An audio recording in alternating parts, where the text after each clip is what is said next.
go. So, welcome. So happy to have you here. Thank you for inviting me. Yeah, this is a lot of fun. Um, Elizabeth is our last speaker for today, for today's WEN Talk. I'm so happy to have you here. Um, and this is really an honor. And I am looking forward to hearing more from you about like your topics. And yeah, welcome to the stage. Thank you so much. And I'm going to, um, through the modern miracles of technology, let you have the stage. Thank you. Good morning. It is a real pleasure to be here. I am Elisabeth Stitt of Joyful Parenting Coaching, where stressed out parents get the skills they need to create the happy and harmonious homes that they desire and deserve. Today's topic is 4 challenges modern parents face that keep them yelling and nagging and feeling guilty about their kids. If you are not a parent, this topic is still for you. Because if you are a boss or a manager or a solo entrepreneur who is dealing with customers and clients, and you don't have kids, or maybe they're grown and flown, it is super important to understand the ways in which parenting has changed and truly is harder than it used to be. I come to parenting coaching from 25 years of teaching. So, a lot of the reason that I started parenting coaching was in response to the shift I was seeing, both in my students and in their parents. I have a frog in my throat. Give me a sec. All right, let's see if that does us a little bit clearer. So, if you don't have kids, stick around and listen. I want you to understand what it is that your employees, your workers, your clients are experiencing so that you can meet them with more clarity and empathy. All right, we have 4 major challenges. The first challenge that we face today that makes parenting so much harder than it used to be is a lack of common values. We used to live in smaller and tight knit communities, and we didn't have access to the internet. And so the information that we got was coming from actual people. So even if we lived in a big city, let's say we lived in New York City, maybe we had a church or synagogue community. And in having that community, we were hanging out with a group of people who tended to have similar values on how to do things. So if you were wondering, what's an appropriate time to put a 4-year-old to bed? When you then went to your Saturday services or your Sunday services, you could ask and you could say, you know, my 3-year-old, I always knew I put her to bed really early, but all of a sudden she's feeling like a really big girl and is wanting to stay up later. And I'm wondering what is a good time to have her bedtime be? And you would get a pretty consistent answer. In the same way, if you were wondering whether or not to enroll your child in this program or that program, or to go to public school or private school, you would be finding people around you who had had the same questions and who had come up with answers and had also kind of looked around to see what is everybody else doing. Oh, okay, it seems like this is the approach that people take. So that is what I'm going to do. So in having a homogeneous community, you had fewer decisions to make yourself because you could look around and see, like, that's what everyone's doing. That's what I'm going to do. Fast forward, and here we are in a world where not only can you go to the bookstore and find miles and miles of shelf devoted to parenting, you go online and you could hear a different podcast or summit interview or go clicking through or YouTube click. You could be watching 24/7 and you could do it without repeating yourself, without watching or hearing the same person talk. It is so prolific. And in some ways, that's fabulous, really fabulous that we've got so much at our fingertips. And on the other hand, it's terrifying and it's confusing. If you are a new parent and you are coming and you come to the internet with a problem and you type in your key search words, and now you have 127 things to check out. And as you check them out, you get 127 different pieces of advice, and they are all couched in the way that suggests that if you don't follow this advice right here, then that's it. You are going to ruin your child. Layer by layer by layer, in that way, we get weighted down with the expectation of what we should be doing, and yet we get contradictory advice, and so we don't know. All right, then, what is our solution to this? The counter to a lack of common values is to dig deep inside yourself. Sit down with a piece of paper and your favorite writing implement and start writing down things that you value. Remember, values are personal. They are not, uh, it's not like the checklist of things you wished you could be or that your mother wants you to be. It's what you really truly believe and really truly keep coming back to. When we're living in alignment with our values, when we're feeling really good about what the choices we're making, that's how we know, by the way, that we're living in alignment with our values, then we've got flow. And as a parent, it means that when you're clear on your values, and what I suggest doing is writing the list as long as you can make it. Can you come up with 75 things you value? And in that way, you'll get the big things like maybe being respectful, but you'll get the little things too, like I really value a sharp pencil with a good eraser, right? There's something so powerful and inspiring about that, right? And I need to key into it, and that's a value, but that's a low level value. For my kids, I want to identify what are my top two, three, four, five values. And then I want to check with my parenting partner. And with luck, you're going to have some overlap. And where you have your overlap, that is where you should um, start hanging your hat. Now, when a new parenting decision comes along, you can say, of the choices that I've heard about, which most aligns with my value? And that will give you a way to move forward with confidence. And when we move forward with confidence, our kids are right there behind us, right? They don't fight us on things because we are absolutely confident that in our family, this is the way we do things. Doesn't matter that every other family on the block is doing something different. When we're confident about it, then that comes across.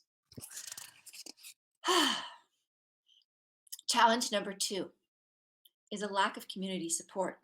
We used to have structures in place in society that supported family life.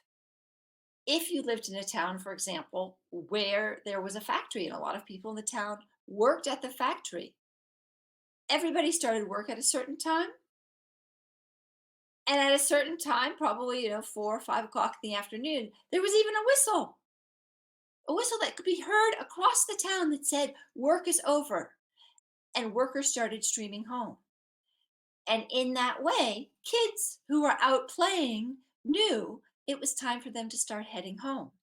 And because every other kid on the black block, that goes back to our sort of common values, was headed home in the same direction. You didn't have a kid arguing like, well, why can't I stay at the park longer? Why can't I stay out longer? None of the other kids have to stay out any longer. Because as a parent, you knew, nope, come on, dinner's going to be on the table and we need to go.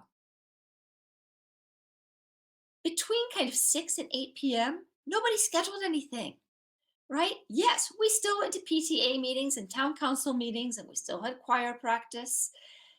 And those things tended to happen after the dinner hour. And the dinner hour was kind of sacred. And in the old days when the phone was attached to the wall and there was a cord, if it rang during dinner, you didn't answer it. You knew it was a telemarketer. And if it was somebody who really needed you, if it was an emergency, they would call back. So You had this sort of block of time where families were at home, they were together. You did not have tutoring sessions, violin lessons, dance rehearsals going on. My nephew is 14 and he's a singer and he sings in a choir. And when he was little, his choir rehearsal started at 7 p.m. on Friday night.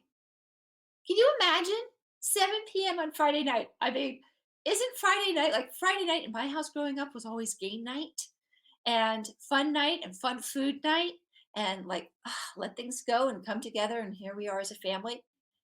They can't do that because he has to be driven across town. His mom and their dad are on their phones usually while he's at rehearsal or they, stop by Starbucks or something. That's not family dinner. That's not family time. And now that he's older, his class has been moved to 7 p.m. on Sunday nights, right? Right exactly when you might be wanting to kind of bring it in, get some focus. I love doing family meetings at like Sunday at 5 o'clock before dinner, maybe 4:30, 5 o'clock before dinner, just to like let's regroup for the week. Let's come together as a family. We've been doing our weekend activities. Let's come together and do it. Those things aren't happening anymore. Nothing is sacred anymore. There is no time when we are not there for business or for our kids' activities, right? Our phone ping, we need to return a text, we need to return a phone call, we need to write an email, we need to go post one thing online. Nothing says this is your family life. So it's up to you. Go back to your values and then set some clear parameters and priorities. And then say no. Hot tip. If you are a parent of an elementary school child and you find, okay, pre COVID, that you were spending every weekend going to some kid's birthday party, you don't have to do that. Not only can you say no to the birthday party, your child can say no too, because you want your child home some of the time for family time. So set whatever time is going to be your family time. Maybe 1 to 4 on Saturday afternoons. You are not doing anything else. So if that birthday party or that soccer game happens between 1 to 4 p.m., you're just going to say, no, we can't make that. That doesn't work for us. Thank you so much for inviting us. Right? You can let people down gently, but you can also be super clear that, yeah, no matter how wonderful or lovely your event or activity, it's not going to happen. Yeah, weddings, births, funerals. I would make exceptions for that. Other than that, it's up to you as a parent to put the fence around your uh, family time so that you are supporting your family, even if society is not supporting it because they're supporting business. The third challenge is that we have come to a place in parenting where we put it on a pedestal and you have to be the perfect parent. Honestly, best dad in the world didn't used to be such a hard title to get. All you had to do was love your kid and make sure that there was no blood. Scrape him up from the sidewalk if he hurt himself. And produce a reasonably polite, reasonably good citizen for the world. Today, to be the best dad in the world or the best mom in the world means that you have to have done a whole stack of things in order to know that you are your best parent, right? You're attending to their social, emotional, academic, health needs. Are they getting the right number of vitamins? Are they learning things in the right sequence? Are they enraged, not enraged, Freudian slip of some kind? Are they enrolled in the right class? I've had parents of 2-year olds who, before they say to me, like, I need help with my kid because he's having these horrible tantrums, will give me the resume. They will say, he can recite his letters, he knows his numbers to this, he knows his shapes and colors, he can build a block tower up 5 tower blocks. It's like nobody comes and says, oh, Elizabeth, I've got this great kid. He's so sweet and he's so funny and he's such a, a little snuggle bug and I love his sense of adventure. But lately he's having these tantrums. No, it's the academic checklist that we get. So check challenge number 3 is parenting the checklist child. It's parenting a child where your number one priority is what is the college admissions, where your main filter is this going to help my child get into college? Not only is this incredibly stressful to you because it puts a huge burden on you to be responsible for every aspect of your child's life, it is an enormous disservice to your child. Enormous. You are treating your child as a project which needs to be managed rather than a human being who's in progress in a messy way, probably. And sometimes they're going to shine, and sometimes it's going to look pretty muddy. And their journey is not one straight line, their journey is going to be wobbly and up and down and here and there. And that's okay. So let's take that pressure off of ourselves. Let's give them more time. By structuring our family time, we get to say no to some things. So consider maybe that instead of having your child in 4 or 5 activities, you're going to focus on 1 or 2 and then use that extra time to connect with your child and to have faith and to trust that your kid is going to turn out just fine. Challenge number 4 is that kids don't have time to be kids.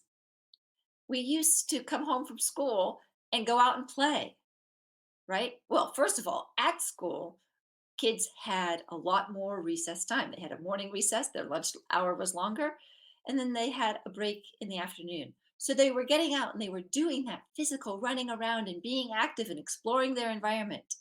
And equally important, they were spending time with other kids, relatively unsupervised. Right? When your kids are out on the play yard, they are basically unsupervised. You've got one teacher or yard duty with way too many kids. And this is fabulous because it gives kids time to squabble with each other and to fight with each other and to have to negotiate things. And it is through that process that they learn a lot of the social emotional interactions that help them to learn to be good sharers, to be good turn takers, to regulate their emotions and to not lose it. Because if they're going to cry every time that somebody says they can't play, they're just not going to get to play. And so they have to learn how to use their words and how to stand up for themselves. And they do all that out in this unsupervised play. Our kids are suffering from anxiety and depression for all of these reasons. Our lack of confidence, the fact that we are tied to our jobs more sometimes than we're tied to them, the fact that we are tied to them, but in a way which is pushing this agenda of attaining college admissions holy grail. And so it isn't in sync with their rhythm. It's not taking into account the child we have in front of us, as opposed to the child we wish we had in front of us or we think we should have in front of us. And finally, we're just not getting enough run around playtime, downtime, explore the world time, hang out with other kids time.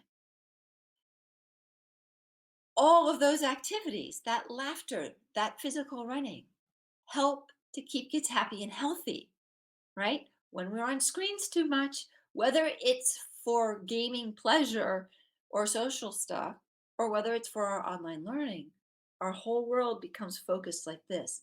Even our facial expressions, right? If we think of being open and ready to receive the world, and outside, we're looking up and everything's open. When we're on a screen, everything's like this. So that physiologically, we're saying our body, I'm not happy.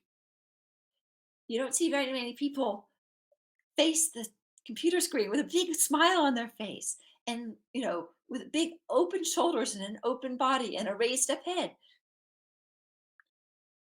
Physiologically, we are telling our body we're depressed, and it's having an effect.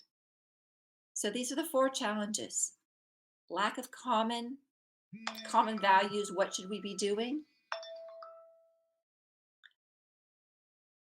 A society that no longer supports parenting and supports families, but supports business. The incredible pressure to push our kids towards college. And so we're on this checklist all the time. Have they done this? Have they done this? Have they done this? And then finally, robbing our children of a childhood, not giving them time to play, so they don't get to do all those activities which actually help them mature and teach them how to interact in the world and to grow up in the world.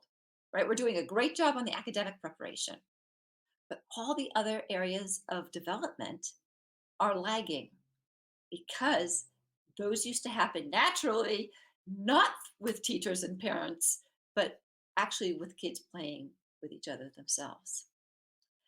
So that's it.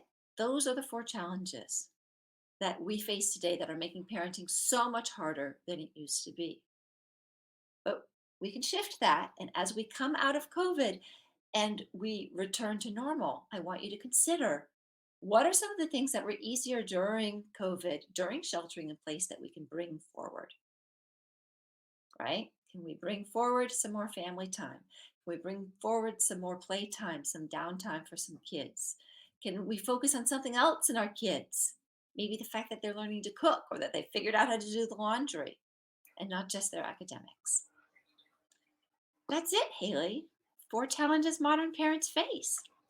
Awesome. I think I've done all of them at least 4 times because I have 4 kids, Yeah, exactly. and none of them are ever the same. Yeah. No, none of the kids are the same. So you don't get the same set of problems. No. But No, the sort of broad strokes are things that we can deliberately shift.